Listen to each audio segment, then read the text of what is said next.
Hi, this is Roger. Thanks for dropping by. Well, that was a good start to the day. Got up this morning, went to turn the computer on, nothing. We're in the middle of a power outage, as it's called, power cut. Basically, it was even on the news. The whole area had been hit by a network outage, which meant all the traffic lights were off and everything. Total chaos everywhere. And instead of worrying about my freezer and my fridge and access to my computer, my first thoughts were, oh hell, that means I can't have any coffee. It came back on like half an hour later, so it was no big deal. So we're all up and running again now. It's still on the news saying it's out, even though it's been back since, well, 6:30 this morning. They'll catch up eventually. Anyway, today is pot watering, apart from the cooler lot, which I did yesterday, and the holy clay pots, which I did yesterday. So what I plan to do is pick up where I left off with the looking for surprises and sort of major changes in whatever plants I come across as I go round.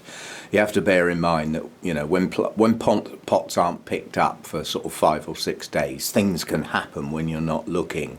And I did a holy clay pot update not that long ago, and one thing's just caught my eye. Well, it caught my eye yesterday when I watered the pot. This straggly Cattleya up near the glass there, look at the size of that new growth. That is half as big again as anything on the plant. So although it's sticking up in the air and you know, any new roots that are coming out, they are getting down in the pot, so I'm not worried about it being a bit far away from the media. The roots are getting in okay, but the size of that growth is incredible, and it hasn't even opened its leaves yet. It probably won't get any taller now, but yeah, so that's obviously the size that any more canes on that plant are going to get to. All I need to do is make absolutely certain that any more canes that come out of that plant are bolt upright and don't hang over the sides of the pot. That way, at some point down the line, the older canes that are hanging out in all directions at the moment can possibly be taken off and have a nice compact upright plant. It's never going to be a small plant, but there's a difference between pseudo bulbs nice and upright and things hanging over the sides of the pots. It's just a space thing. An upright plant doesn't take much space, it's just the size of the pot. Whereas when they're hanging out the sides, they're taking up room that other pots could go in. So somebody made a comment that it looked a lot more spacious out here. Well, yes and no. I was stood here yesterday with one of my plants that came back from Malvern thinking, I haven't got any room to put this anywhere. But it wasn't really that I didn't have the room. I didn't have the type of room that I wanted. So I still need to do a bit of shuffling around here. I still need to get some plants to take advantage of where the space is to leave room for others. You know, well, you know me, if I've got plants in bloom, I like to put them where I can see them. That may not be their ideal long-term place that they live, but they come up onto higher shelves so that I can see them. The problem is when most of those particular plants happen to be the big ones. So that, you know, they take up an awful lot of room when they're clustered together, but it's worth it. I thought I'd show this one now. I did say I'd film it when it opened. It still isn't open properly. This is a Dendrobium primary cross. It's Infundibulum crossed with Lowii. It's not fully open yet. It will open flat. So it will open fully, and it will look an awful lot better. The other bud probably will open today or tomorrow. That'll get filmed again when it's fully open, when they can appreciate it more. But this is the purest of whites. You can't get a more white than that. It's absolutely pure white. And with that deep colour in the lip, it'll look better when it opens, but coming soon. So I'll get on with my watering. Oh, I do get disappointments sometimes. This Vanda up here, now this is a first for me. I've got brown marks on the blooms. Yeah. in places, not all over the place. I mean, the large bloom up the back there's clean. That one's not too bad. That one's not too bad. But what that probably is for once, too much humidity and not drying off at night. You know, where the air is so humid overnight. And that often forms, it's a sort of botrytis or something like that. It's not going to damage the plant or anything, but it just takes the edge off the look of the blooms. And once you've got it, you know, it doesn't disappear. But yeah, that's probably just a bit too much humidity. It could potentially, but unlikely, be where those buds were so close to the roof. And they've, you know, the buds themselves have got a bit scorched. But looking at where the brown marks are, in the main, they are actually on the sepals, not on the petals and the lip. So in theory, the buds could have got a bit singed before they opened. Possibility, but it's more likely to be just damp air. It's a form of sort of bacterial infection, which does affect blooms when kept in still air that's very damp without heat.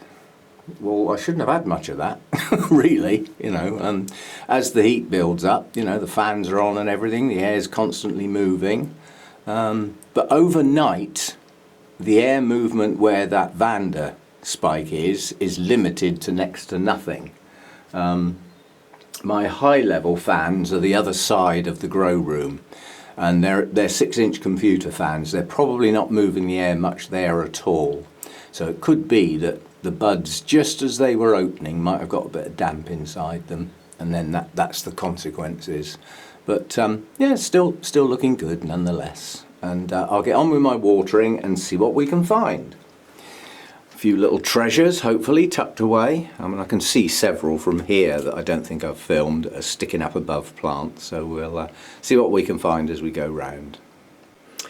I have no 100% confidence in what I'm going to say now, but this is my Bulbophyllum Wilbur Chang, the one I like the most because it has lovely short rhizomes despite being a large bulbo, in as much as the leaves are pretty substantial. But I like this plant a lot. And when we filmed this last time, I said that on that centre bulb, it pushed out a new growth either side. So those are now mature growths. And these ones coming up do not look like growths.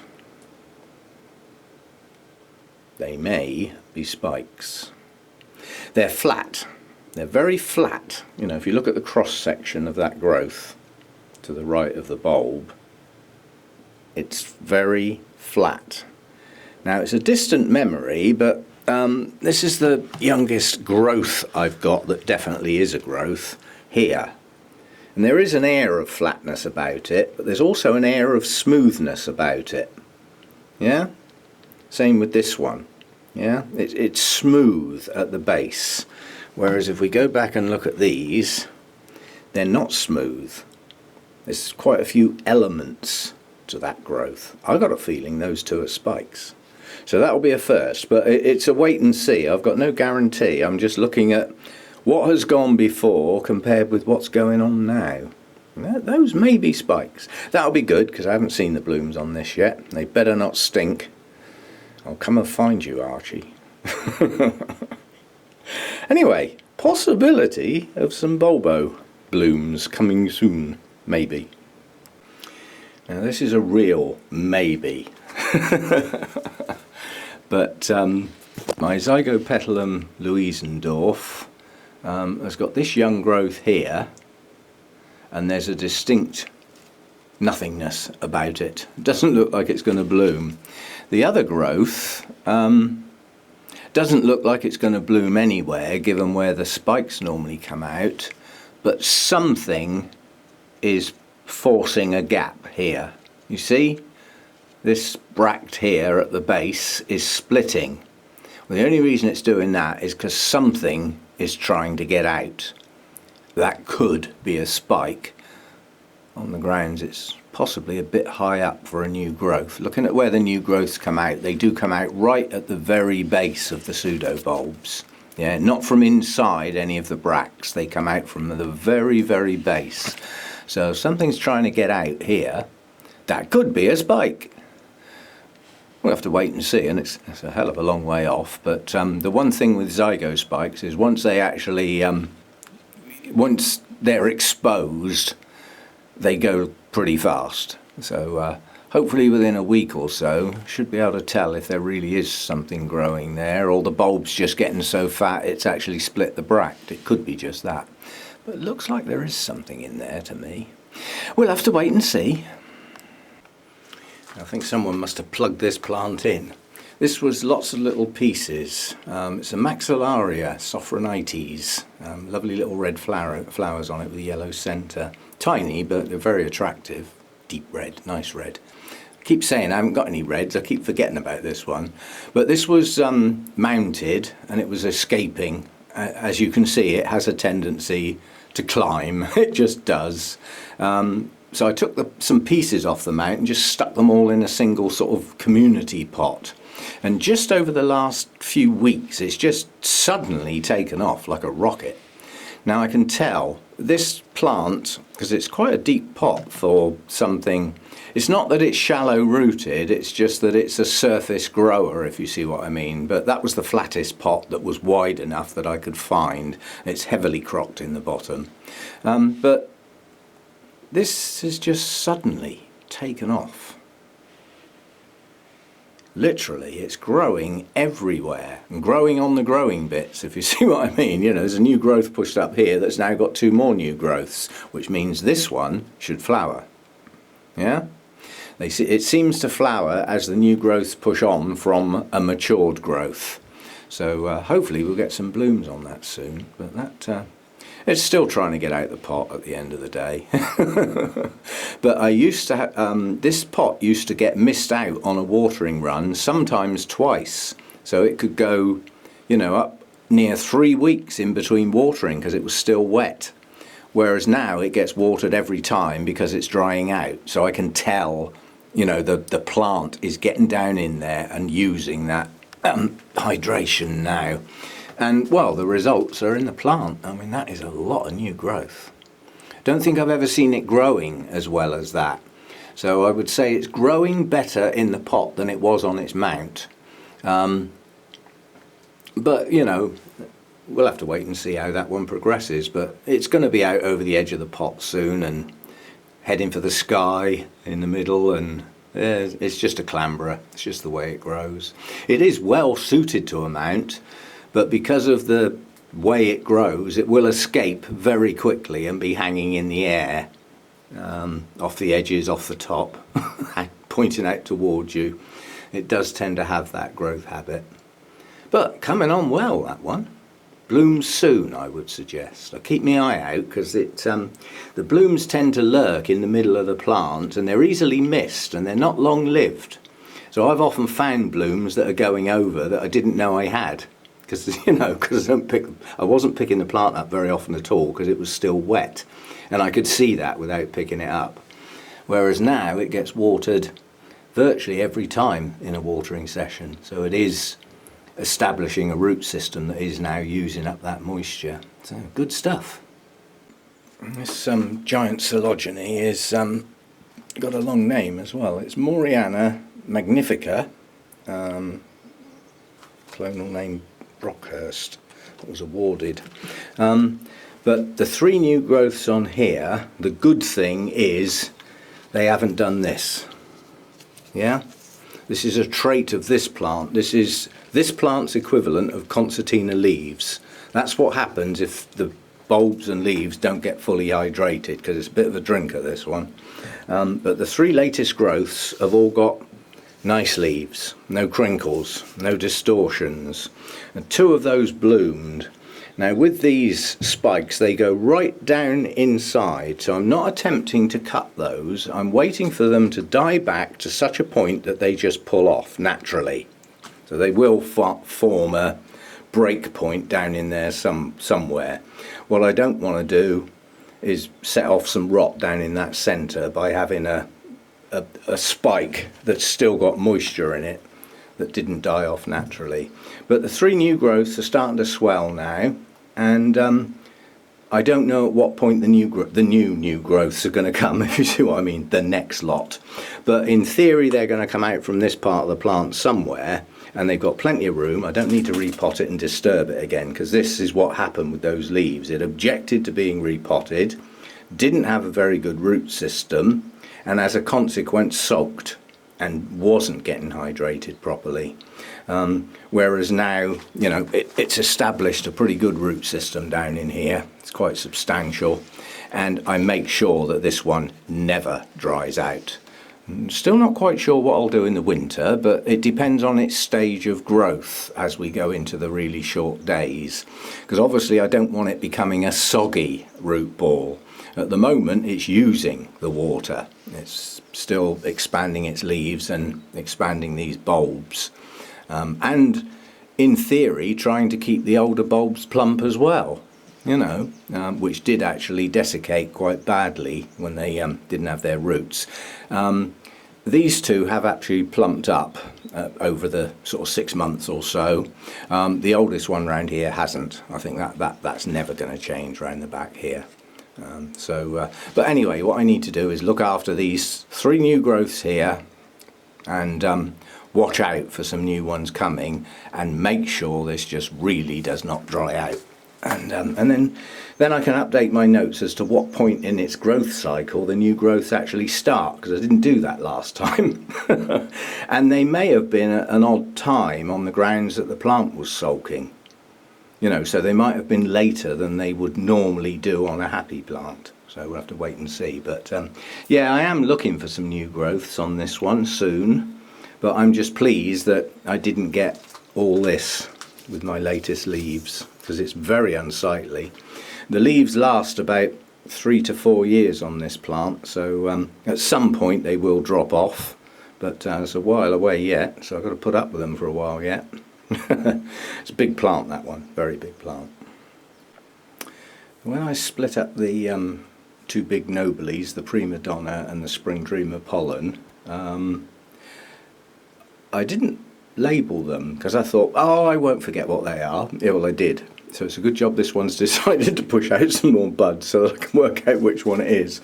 Given its height, I would suggest that is the mother plant of the Prima Donna, I would imagine, because the Spring Dreamer Pollen wasn't as tall. But this has got 2 nice new growths coming and has started a new root system. So obviously the split and the repot was timed nicely. Strapped heavily at the moment to keep it upright, otherwise it'll fall out of its pot until the roots get established. But we're going to get some blooms on it. Some more tucked away down in there. So yeah, two sets of 3.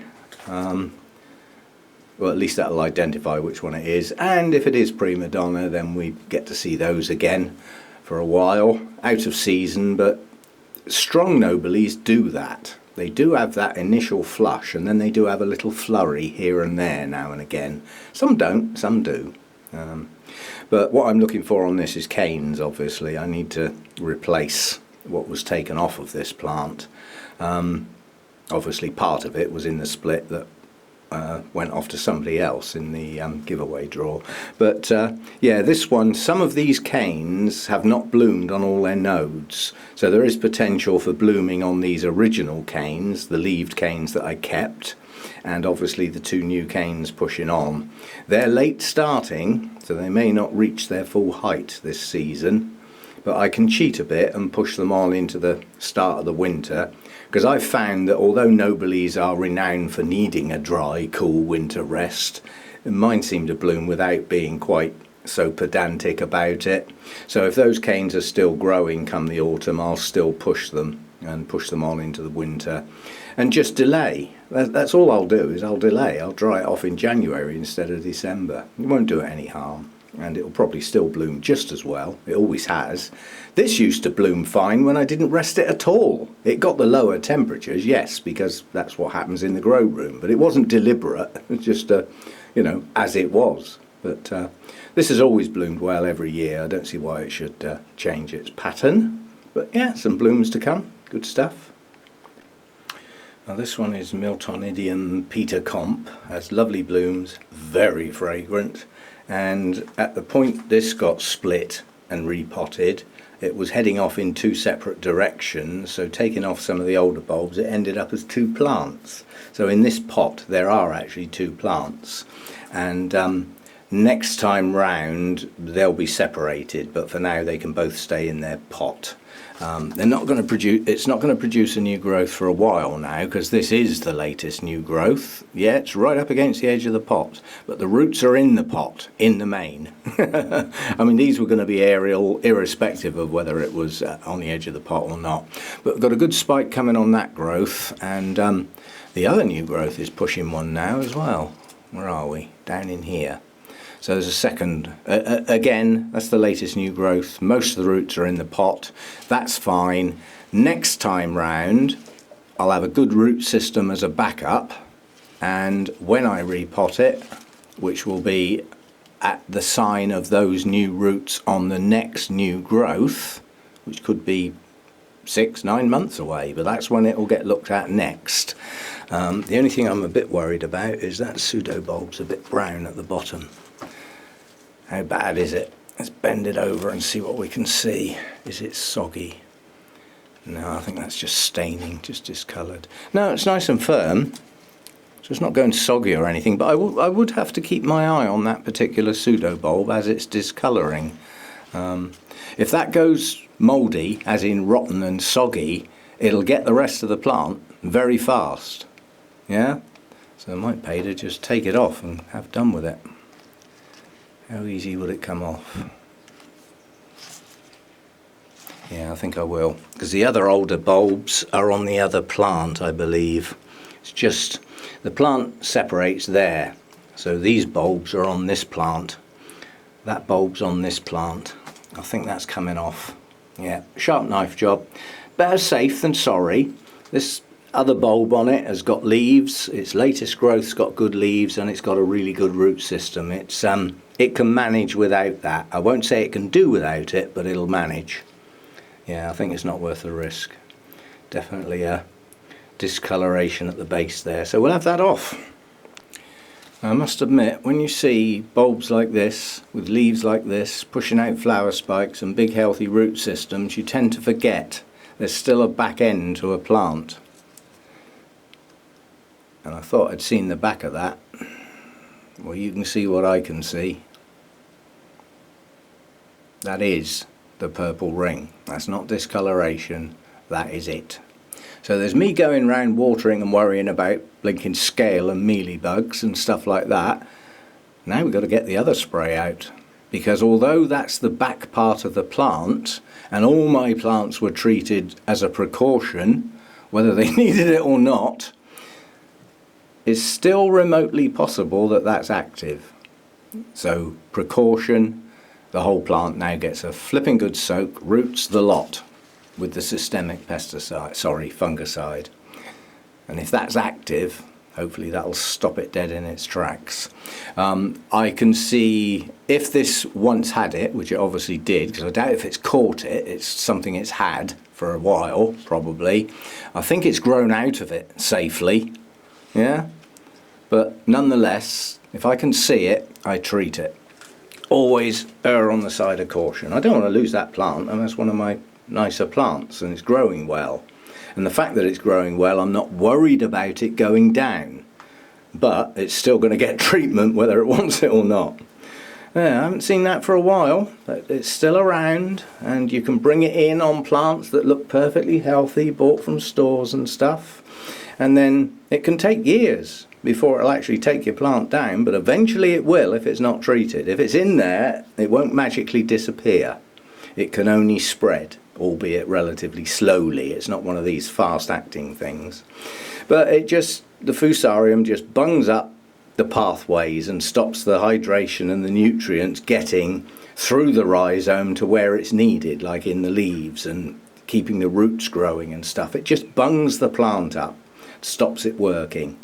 Yes, you can kill it, but you can't get rid of it, if you see what I mean. There is a difference. You can stop it spreading anymore and kill it off, but the damage is already done if it's in there. That part of the plant cannot recover. It can only grow itself out of it, yeah, and grow clean from that point on.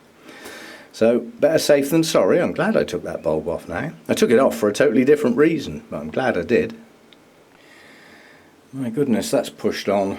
This is Oncostelli catatanti.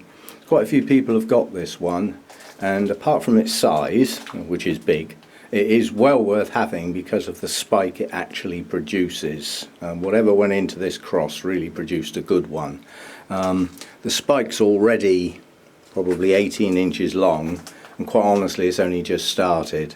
It's highly likely to get 1 metre long with many branches. Blooms are actually absolutely beautiful, and we do have a new growth coming at the same time. Now this is a sidetrack, but somebody did ask me, how can you tell when it's a good time to divide a plant? Well, first of all, when it's too big for its pot, that's obvious. And if you're repotting anyway because your media is getting a bit old, or it's outgrown its pot, or any reason like that, it's worth having a look to see what you've got. Now if you have a look on this plant, I've got 2 leaved bulbs. This is the previous one with its flower spike. This is the latest one that's got the spike coming now, and it's got a new growth. So that's the growing part of the plant. Total of 2 bulbs with leaves and another one coming. Yeah, but what does the whole plant consist of? Yeah, it's got a back bulb back here. That's serving no purpose whatsoever. It's old, it's shriveled, it's leafless. This one may be doing some good, but probably not. This one is well attached to the front part of the rhizome. Yeah, but it is quite desiccated. The whole plant is a bit desiccated actually. It lost its root system. It's making up for it now. But if I were to repot this now, which I'm not, I would certainly split it there and dump this. Now some people pot these old back bulbs and see if they can get a new growth out of them, which is fine, but you're looking at 2 to 3 years minimum to get a flowering size bloom out of a back bulb. Yeah, so it's up to you, and they don't always work. They often rot. The problem is with bulbs back at this part of the plant is underneath them they've probably got no roots whatsoever. So you've got to start a root system before you get anywhere, and it doesn't always work. But if you like doing that sort of thing, it might be worth a try. But these 2 bulbs would definitely come off, and I'd have a good think about that one. Yeah? What happens with a plant that's totally joined by a rhizome is that the roots that it's got will take in nutrients and moisture, and then the plant will try and distribute them reasonably evenly to a degree amongst the bulbs, which means some of the goodness is going in here and getting stored for later use. Well, if the front part of the plant's got a really good root system, yeah, and it's growing well, it doesn't need these reserves. So it's losing some of its potential reserves into an area that's probably of no use. Now it's a decision you have to make plant by plant, but if I was splitting that one, it would come off there. I'd probably keep that one for now, as it's so large and relatively plump. This one does have a slightly creased nature to its bulbs, which makes you think it's desiccated. Well, it is a bit of its look, but I've also seen them with nice plump bulbs with no creases in. Yeah, and the problem with all the Oncidium types and intergenerics is getting that timing right for repotting so that you don't disturb its progress. And it is important, because if you do disturb its progress, you will get this. And sometimes they never plump up. So you've sort of taken away some of its attractiveness, should I say. But yeah, 2 possibilities. Definitely take those 2 old ones off, and I might even take that one off. I would have a good look at the root system that's underneath this. If this bulb's got a root system that's still active, I'd keep it. If it hasn't, I'd probably take it off and leave the bulbs that have got good roots, and allow all the nutrients from that good root system to go straight into the active part that's growing, because that's never going to grow and it won't shoot out. It's an old bulb. So that's on Oncidium types and intergenerics. The rules for, well, not rules, but guidelines, shall we say, for other types of plants could be quite different. But But that sort of thing would apply to Cattleyas. It would apply to some Dendrobiums that, you know, drop their leaves on some of the older canes. When the older part of the plant has served its purpose with its leaves, which help feed the plant, and is leafless, it is nothing more than a storage unit. Yeah? And if it has no roots underneath it, the only way it can store nutrients is to take them out of the active part of the plant. You see what I'm getting at? So although it may be there as a reserve, why does the active growing part of the plant that's got a really good root system need any reserves? It shouldn't do, because you're giving it all it needs at the front end of the plant, the bit that's doing the work.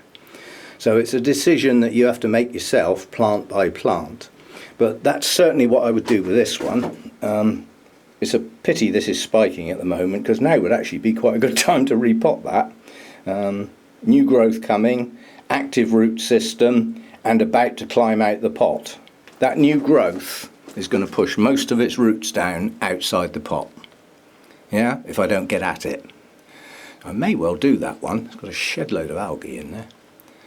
That could easily be rejuvenated now. It won't affect the spike, not with an active root system. As long as it's kept hydrated and fed, that spike will push on despite being repotted. That's not always true, but it would be in this case. And I do have a lot of new roots coming. Yeah, I think that's gonna get repotted. Decision made. While the roots are active, while I've got good roots coming, I won't disturb the spike, and that will allow that new growth to get into some media instead of hanging over the edge of the pot. It's sometimes difficult when roots decide to go aerial like these. They can object when you pot them, and they'll stall because they don't like the change from becoming an aerial root to going straight into media. And some of them are stall, and some of them can even die back. But there's plenty of active roots down in the pot, and plenty more coming out near the surface to go down into media. That's why I put all this moss around the base of the plant, because it was too high. The roots weren't going anywhere. Well, now they are. So anyway, little sidetrack. But, a good spike to come. As I said, this will probably grow to around a metre tall. It will branch. Each one of these things that look like they're going to be buds will probably be a branch. It could have upwards of 30 blooms on it. If it's a good spike for this type of plant, it can get up to 50. They're not huge blooms, but they're a lovely dense colour. In fact, I'll put a pop-up for this one. But it is quite a popular one, and it does turn up in the old supermarkets and places. There's quite a few named clones of Cattleya, but mine hasn't got a clonal name. It's just the basic unit, so to speak. But yeah, blooms to come. They're a fair way off. That spike's got a lot of growing to do yet, despite already being 18 inches long. Good one. Now this is a good one to look at for all stages on an Oncidium type. Well, it's actually a Miltonia, but it's in the Oncidium Alliance. Miltonia Sunset. Blooms to come, but that's not what I wanted to show. This is the back part of the plant. This is the old, tired part of the plant. This is the plant that no longer serves a purpose. Yeah? On a plant this big, these bulbs are not supporting it. Even though they've got leaves, yeah? Why aren't they supporting it? The reason's around the front of the plant. Yeah? All the growths around here have produced masses and masses of roots and produced the largest of the newest growths that are going mad, and there's still more coming. So the front end of the plant is perfectly able to look after itself. So if I was to split this now, I could take some of the older part of the plant off, knowing that the front part of the plant is vigorous with an active root system and is self-supporting. That's the thing, yeah? If the whole plant is taking in nutrients and sharing them amongst the plants, what's the point in putting nutrients into that bit? Yeah, they're wasted. Yes, it stores it up for later, but what's this later that this plant's ever going to need? It's not going to need it. So you see what I mean? At the point you divide, you need to look at the strength and the vigour of the plant and its current root system at the point you divide it and repot it and divide it. And if that root system's not so good, it might be better to leave some of the older bulbs, because they are the reserves. But if it's growing like mad, pushing out new roots and has a good vigorous root system, all it's doing is wasting those reserves by pushing them back into the back of the plant. Now there's some of the nutrients can be pulled forward again, but not all of them. Yeah, some of them are immobile, so they get pushed to a part of the plant and serve no purpose. Yeah, so that's my theory.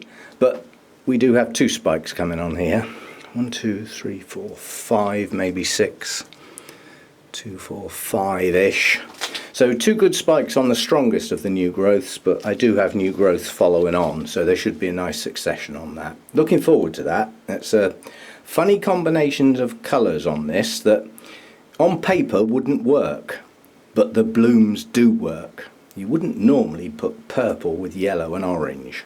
You know, yellow and orange, yes, but the purple's a bit of a clash. But on this plant, it actually works. Right, that's it for today. I've finished watering all my pots now, the ones that weren't done yesterday. But the ones I did yesterday were in the last video of this type, shall we say. So I've picked up on everything that's of interest as I go round. The next thing that I'll look at is the mounts. But quite honestly, all that's going on the mounts is just loads of new growth and new root systems. You know, that's what happens with most of the mounts this time of year. And most of my mounts are dendrobiums, even though there are some other sorts in there. But if I find anything, I'm not watering them today, they're waiting until tomorrow now. If I find anything, then I'll pick up on that. So hope you've enjoyed this. It's lots of bits and bobs, these types of videos, because it is exactly what it says on the tin. It's a bit of a surprise when you haven't handled your plants for a while. And because of an established problem that I've mentioned too many flipping times now, I'm not harping on about it. Obviously there have been times when my plants haven't been picked up and I've been using the sprayer. But despite that, today I sprayed 2 plants for scale and spot treated a few mealybugs. So nothing's really got out of hand. I'm a little bit dubious about that Psychopsis down there. Its flower was distorted. It's very, very unhappy. I might actually chuck it. It's just, I don't know, it's never going to look any good. Anyway, that's a decision down the road, not now. What I'm hoping for is a new growth. 2 would be good, but a new growth would be good. It has grown some roots through the winter, so it now has a root system, but that's never going to make those leaves better.